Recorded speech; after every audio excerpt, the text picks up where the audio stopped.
ये शुभ संकेत बताते हैं ईश्वर आपके पास है।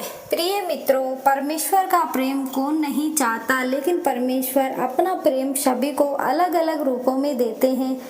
किसी को जीवन में ढेरों दुख मिलते हैं तो किसी को जीवन मिला जुला रहता है, लेकिन एक सामान्य व्यक्ति के साथ जब भी कुछ बुरा होता है तो वह एक बार यह अवश्य सोचता है कि पता नहीं क्या ईश्वर उसे प्रेम करते हैं या नहीं। मित्रों, आज की इस प्रस्तुति में हम आपको बताएंगे 8 ऐसे संकेत कि आप परम पिता से कितने निकट हैं और परम पिता आपको कितना प्रेम करते हैं। इसलिए वीडियो के अंत तक बने रहे। मित्रों, अगर परमेश्वर आपसे प्रेम करते हैं तो उसका पहला संकेत यह है कि आप जो भी करोगे उसमें आपको सफलता नहीं मिलेगी, आपको विफलता ही मिलेगी। जी हाँ मित्रों, यह सुनकर आपको थोड़ा विचित्र लग सकता है, परंतु यह सच्चाई है कि आप हर चीज़ में अपना 100% देंगे, परिश्रम और मेहनत करोगे, लेकिन आपको सक्सेस नहीं मिलेगी और यह बार बार होगा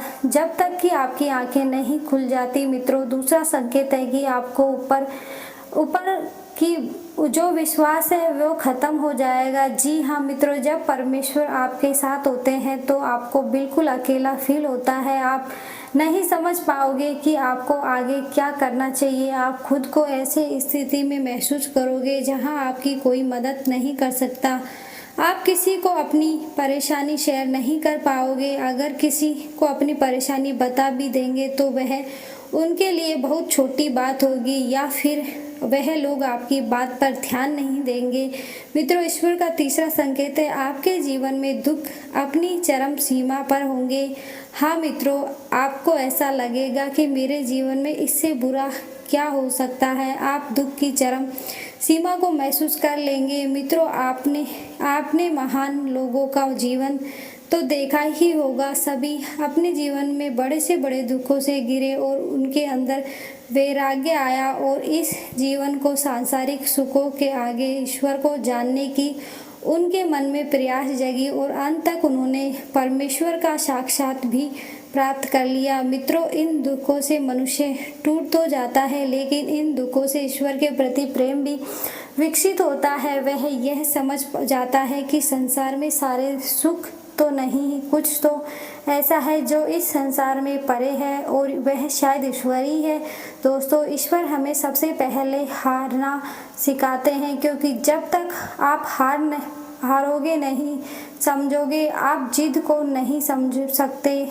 मित्रों, चौथा संकेत वह है जब आपकी सारी उम्मीदें टूट जाएंगी तब आपको भीतर एक खोज शुरू होगी, यानी आपके भीतर की आपके अंदर की एक रिसर्च शुरू होगी। इससे आप खुद को ही परखोगे, अपनी कमियों को खामियों की जड़ तक जाने का प्रयास करोगे, अपने जीवन में जो कुछ भी खो दिया है या जिसमें भी विफल हुए हो उसका कारण ढूंढोगे, आप खुद से सवाल करोगे। मित्रों, यही वह वक्त होता है जब आप अपने अंदर से आत्मा से जुड़ने लगते हो और आपके जीवन में एक नया बदलाव आता है। दोस्तों, पांचवा संकेत है आपके चरित्र में, आपके व्यक्तित्व में बदलाव आता है। मित्रों, जब आप खुद से जुड़ने लगते हो तब आप खुद को और अपनी खामियों को समझने की भी लगते हो। इससे आप खुद को बदलाव और तराशना शुरू कर देते हैं। आप पहले से ज़्यादा शांत स्थिति चीज़ों को गहराई से समझने वाले बनने लगते हो।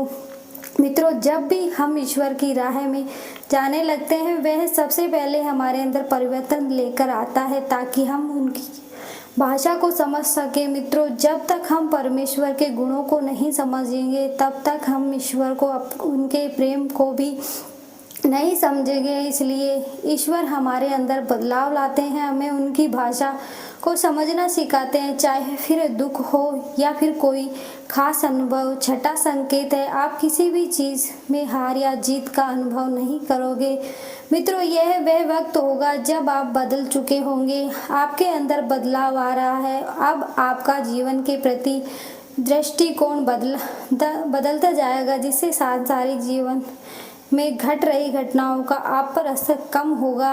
बाहर सांसारिक जीवन में घट रही घटनाओं को आप एक नाटक के रूप में देखना शुरू कर देंगे, ना ही एक वास्तविकता के रूप में। आपके अंदर साक्षी भाव आ जाता है। आपके लिए सांसारिक महज एक नाटक होगा, इससे ज़्यादा और कुछ नहीं। दोस्तों, सातवां संकेत, जब आपको यह महसूस होने लगेगा कि आप ईश्वर के बहुत निकट पहुंच चुके हो, तभी आपके जीवन में सबसे बड़ा झटका लगेगा। मित्रों, यह परमेश्वर की सबसे कड़ी परीक्षा होती है। यहाँ आपको विश्वास, आपकी बुद्धि, हर चीज़ तोली जाएंगी जो कुछ भी अभी तक आपने अपनी यात्रा का साधन के द्वारा सींची है। इस वक्त आपके जीवन में ऐसी ऐसी परेशानियां, दुख या फिर इतना ज़्यादा ऐसो आराम आ जाएगा कि आपको वाकई लगेगा ईश्वर तो कुछ भी नहीं है, वह केवल एक झूठ है, एक भ्रम है। यह समझ सबसे अधिक शौर्य का होता है, धैर्य का होता है। अगर इस समय आप अपने पद से विचलित नहीं हुए तो आठवें संकेत के रूप में या तो ईश्वर खुद आपके समक्ष प्रस्तुत हो जाते हैं, फिर चाहे वह किसी भी रूप में हो। दोस्तों, ये आठवां संकेत ऐसा होता है जिसे शब्दों में व्यक्त नहीं किया जा सकता। इस स्थिति पर पहुंचने पर आपके मन में लेश मात्र भी संशय नहीं हो जाएगा। इस ईश्वर आपके साथ नहीं, आपको हर पल ईश्वर का और आपके साथ होने का एहसास होगा। आप इस अनुभूति को पाकर मदमस्तक रहोगे और आपको ऐसी शांति और आनंद की अनुभूति होगी जिसे शब्दों में के द्वारा नहीं कहा जा सकता। तो मित्रों, ये था आज के वो कुछ खास जानकारी। आशा करते हैं आपको ये जानकारी पसंद आई होगी, तो वीडियो को एक लाइक करिए और ऐसी ही और जानकारी जानने के लिए चैनल को सब्सक्राइब जरूर करें। धन्यवाद।